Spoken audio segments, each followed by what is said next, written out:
আসসালামু আলাইকুম। আজকে কথা বলবো অব্র কিবোর্ড নিয়ে। দেখুন, গ্রাফিক ডিজাইন করবেন আর আমার নিজের দেশের ভাষার ডিজাইন করবেন না, এটা তো হতে পারে না। অব্র কিবোর্ড বর্তমানে অনেকটাই মার্কেট দখল করে নিয়েছে। আমি আগে প্রচুর পরিমাণে বিজয় বাউন্ন ইউজ করতাম, বাট এখন অব্র কিবোর্ড ইউজ করার ট্রাই করতেছি। কীভাবে অব্র কিবোর্ড আপনি ফটোশপে ইউজ করবেন, ইলাস্ট্রেটর ইউজ করবেন, মানে ফটোশপে ইউজ করে দেখতে পারলে তো আপনি ইলাস্ট্রেটর এমনি পেরে যাবেন। ইন ডিটেল অব্র কিবোর্ডের মোটামুটি একটা ধারণা দেব। চলুন শুরু করি, বেশি কথা বলবো না। এই মুহূর্তে আমাদের কাছে এই জায়গায় একটা লেখা আছে আমার, একটা লেখা আছে 26, তাই না? 26 লেখা আছে। তো এইটা হলো গিয়ে দুইটাই অব্র কিবোর্ড ইউজ করে আমি লিখেছি।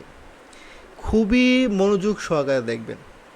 অব্র কিবোর্ড কীভাবে ডাউনলোড দেবেন, জাস্ট যাবেন এই ওয়েবসাইটে, এই যে ওয়েবসাইটে দেখতে পারতেছেন, জাস্ট মানে ওই যে গুগলে গিয়ে সার্চ দিবেন অব্র কিবোর্ড, হ্যাঁ, ডাউনলোড অব্র কিবোর্ড লিখবেন, যে how to download Avro keyboard just লিখবেন, দেখবেন যে এই ওয়েবসাইটটা সবার প্রথমে পাবেন। দেন এটা আপনি এই জায়গা থেকে জাস্ট ডাউনলোডে ক্লিক করলে সর্বোচ্চ 2 মিনিট লাগবে।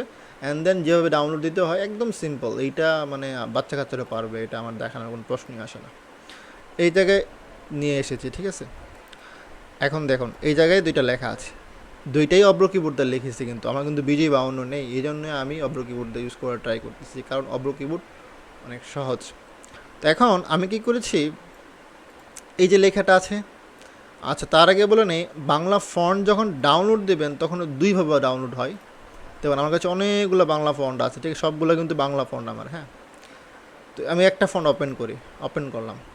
ওপেন করার পর এই মুহূর্তে দেখুন এখানে ফন্টগুলো এরকম থাকবে।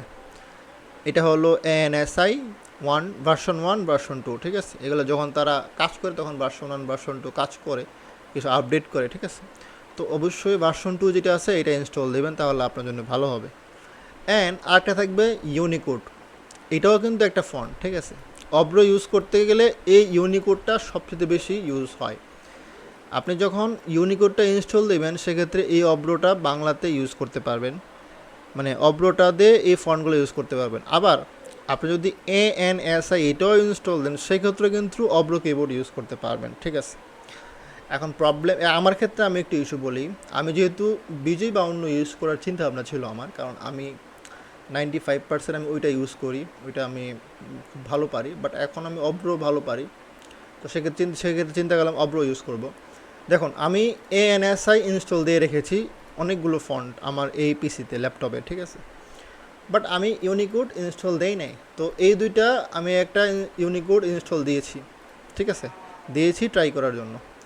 এখন আপনার তো দুইটা এটা বুঝতে পারলেন ফন্ট কীভাবে মানে ডাউনলোড হয়, কী কী ফোল্ডার থাকে, কীভাবে ডাউনলোড দিতে হবে। আপনি সবগুলো ডাউনলোড দিতে পারেন, অথবা যদি অব্র ইউজ করেন সেক্ষেত্রে শুধুমাত্র ইউনিকোড ইনস্টল দিলেও হবে। তো এখন আমি ফটোশপে চলে যাই। এই যে লেখা রাখতেছেন এটা লিখেছি আমি ইউনিকোড দিয়ে, এটা লিখেছি ANSI যে ফন্ট আছে ওইটা দিয়ে লিখেছি। দেখুন যখন আমি এটাতে ক্লিক করব এবং ক্যারেক্টারসে যাব, দেখুন এই যে ক্লিক করি, দেখেন এটা কিন্তু আছে আলিনুর মেবি সামথিং ইউনিকোড লেখা আছে, ঠিক আছে? যখন আমি এটাতে ক্লিক করব, এটা যখন ক্লিক করবো তখন এই জায়গায় যাই, এটা হলো এই ফন্টটা, ঠিক আছে? এই ফন্টটা বা যেটা এই ফন্ট বলেন, এই ফন্টটা মেবি, এটা লাস্টে কিন্তু লেখা আছে আলিনুর ANSI লেখা আছে। দুইটাই কিন্তু আমি অব্র দিয়ে লিখেছি, এই অব্র দিয়েই লিখেছি, তাই না? তো এখন আমি যে বিষয়টা আপনাকে ক্লিয়ার হয়ে বোঝাতে চাচ্ছি, আপনি যখন, আমার ক্ষেত্রে প্রবলেম হয়েছে কি, আমি সবগুলাই ANSI ইনস্টল দিয়ে রেখেছি। এখন এতগুলো ফন্ট আমি চাইলেই তো এখন মনে করেন যে আবার মনে করেন যে ইউনিকোড ইনস্টল দিতে পারবো না, বা এখন চাচ্ছি না আপাতত, যেহেতু দুইটা ইউজ করা যায়। যখন আপনি অব্র ইউজ করবেন, অব্র ইউজ করার ক্ষেত্রে যদি আপনি ইউনিকোড ইউজ করেন, ইউনিকোড ইউজ করার ক্ষেত্রে আপনি জাস্ট এখানে এই সেটিংসে ক্লিক করবেন। দেন আপনি এই যে ডিফল্টভাবে এটাই দেওয়া থাকবে output as a Unicode recommended, সেক্ষেত্রে আপনি এটাতে যে কোনো জিনিস পরিবর্তন করতে পারবেন। সেক্ষেত্রে বাংলা ইংলিশ থাকলে বাংলা সিলেক্ট করে নেবেন, ডাবল ক্লিক করে আমি যদি লিখি এই জায়গায় আমি লিখতে পারছি, ঠিক আছে? সব কিছু লিখতে পারবো, কোনো সমস্যা নেই, ওকে। বাট আমি যদি এই জায়গায় যাই, এখন কিন্তু আমি এই জায়গায় লিখতে পারবো না আমার, ঠিক আছে? কেন লিখতে পারতেছি না? দ্যাট বিকজ অফ এইটা কিন্তু ইউনিকোড আছে, এটা কিন্তু ANSI আছে। ইউনিকোডের ল্যাঙ্গুয়েজ বর্তমানে সিলেক্ট করা আছে, বাট আমি সেটা ANSI-তে অ্যাপ্লাই করতে পারছি না। সেক্ষেত্রে আমাকে কী করতে হবে, কন্ট্রোল জেড দিয়ে আমি আগের পজিশন চলে যাই। দেন আমাকে সেটিংসে চলে যেতে হবে, দেন আউটপুট অ্যাজ এ ANSI এটাতে ক্লিক করতে হবে, দেন ইউজ ANSI এনিওয়ে। দেন আমি যখন এই জায়গায় লিখব, এখন কিন্তু আমি ANSI তো ইউজ করতে পারবো। সাববিল দেখলেন? তো this is the main issues. যখন আপনি ইউনিকোড ইউজ করবেন সেক্ষেত্রে এখানে ইউনিকোড সিলেক্ট করে দিবেন। যখন আপনি মানে ANSI ইউজ করবেন তখন এখান থেকে ANSI সিলেক্ট করে দেবেন, তাহলে আপনি ইজিলি অব্রো কিবোর্ড ইউজ করতে পারবেন। এইটাই মেইন লজিক, এটাই। আর যখন আপনি এই জায়গায় কোথাও লিখবেন, এরকমভাবে গুগলে লিখতে যাবেন বা ফেসবুক গুগলে লিখবেন, সেক্ষেত্রে অবশ্যই সেটিংসে গিয়ে আপনি আউটপুট অ্যাজ এ ইউনিকোড দিয়ে রাখবেন। সেক্ষেত্রে আপনি এখানে যা ইচ্ছা সেখানে লিখতে পারবেন।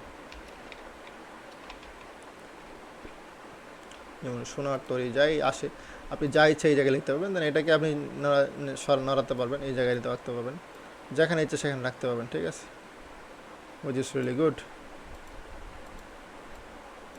অ্যান্ড অল্প অল্প করে এখান থেকে নিয়ে যাবেন, এখানে এখনও রাখতে পারবেন। ঠিক আছে, যেখানে ইচ্ছা রাখতে পারবেন, ইটস আপ টু ইউ কোথায় রাখতে চান আপনি। ঠিক আছে, ওকে।